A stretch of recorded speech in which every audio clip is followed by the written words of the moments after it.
ماں کی ضرورت انسان کو ہمیشہ رہتی ہے۔ انسان چاہے جتنا مرضی بڑا ہو جائے، راستے فقط گزرگاہ نہیں ہوتے بلکہ گواہ بھی ہوتے ہیں۔ بے شمار محبتیں اور چاہتیں بانٹنے کے باوجود بھی اگر آپ کی قدر نہ ہو تو کنارہ کرنا ہی بہتر ہے۔ نیک اور باحیا عورت وہ ہے جو نہ خود کسی غیر محرم کی جانب دیکھے اور نہ کوئی غیر محرم اس کی طرف دیکھ سکے۔ محبت کرنی ہے تو اس طرح کرو کہ کوئی تمہیں دغا دے کر بھی تمہارا ہونے کو ترسے۔ کبھی انسان کسی محبت کے اندر اس لیے بھی چلتا رہتا ہے کہ اس کو نفرت کرنا آتا ہی نہیں۔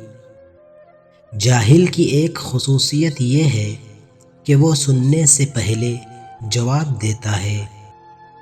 عبادت صرف جائے نماز پر نہیں ہوتی بلکہ عبادت عاجزانہ رویوں، میٹھی زبان، دھیمے لہجے اور ہمدردانہ رویوں سے بھی ہوتی ہے۔ انسان کے غصے کی وجہ اس کا غرور ہے۔ زندگی کا خوبصورت ترین جذبہ انسانوں کے دکھ درد کو محسوس کرنا ہے۔ خیال بن کر زندہ انسانوں کے دل میں رہ جانا بھی زندہ رہنے کا ایک طریقہ ہے۔ کمینہ انسان کی نشانی یہ ہے کہ اس کو جس قدر بڑھ کر عزت دیں گے وہ اس کا صلہ اتنا ہی تکلیف کی شکل میں دے گا۔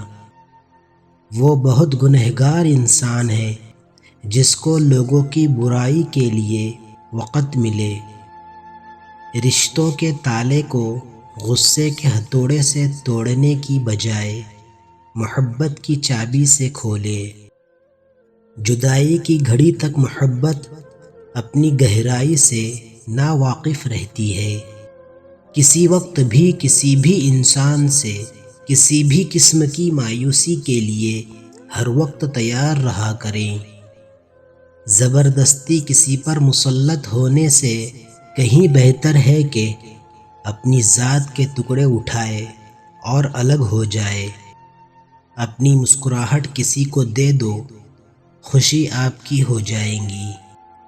جو رب کریم انار کے دانوں کو ترتیب دینے پر قدرت رکھتا ہے، بے شک وہ رب کریم ہمارے حالات بدلنے پر بھی اختیار رکھتا ہے۔ سکون تو اس بات کا ہے کہ لوگوں سے بہتر مجھے میرا رب جانتا ہے۔ مطلب سے ملنے والے لوگ کیا جانے ملنے کا مطلب۔ غریب اور کمزور انسان کے سامنے تمہارا لہجہ بتاتا ہے کہ آپ کتنے بڑے ہیں۔